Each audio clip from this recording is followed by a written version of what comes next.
Ito po ang ating Combi Handy. Okay.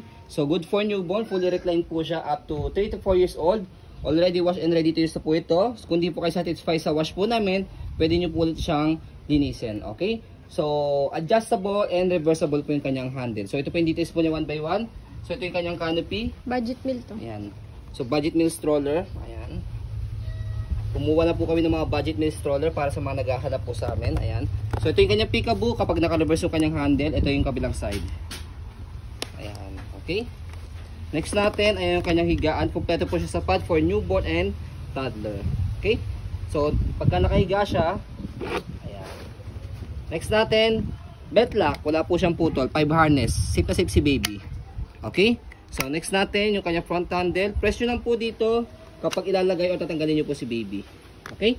Next natin yung kanyang footrest, tapakan ng paa. Pati yung kanyang gulong. So yung gulong niya, ayan, mayroon siyang stopper kapag naka-reverse yung handle. Okay?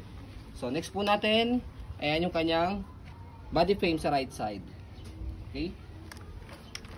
And then yung likod, stopper. Okay?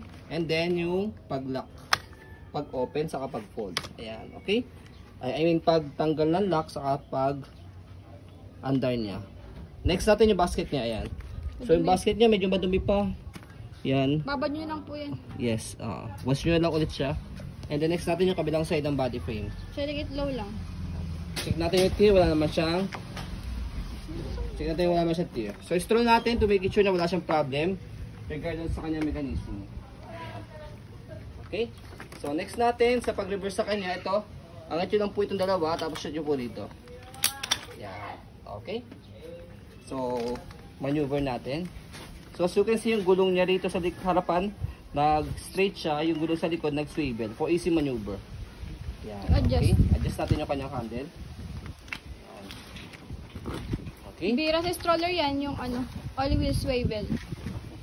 Tapos budget meal pa. Pauna na lang po kayo dito. So, next natin sa pag-reverse po sa kanya, balik lang natin yung kanyang handle.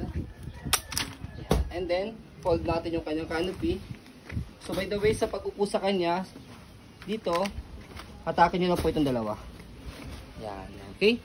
So next natin sa handle, slide and press. One hand fold, one hand open. Angat yung likod and then pull down. Ganun lang. Okay? Sa pag-open, same lang din, slide and press. Angat yung likod, tapos bubukan nyo lang po siya. Ganun lang. Less hassle sa pag-open saka sa pag-fold. So ayan po, as you can see, very details po kami sa ayan pong pag-video kasi amin siya policy. No refund, no exchange. What you see is what you get.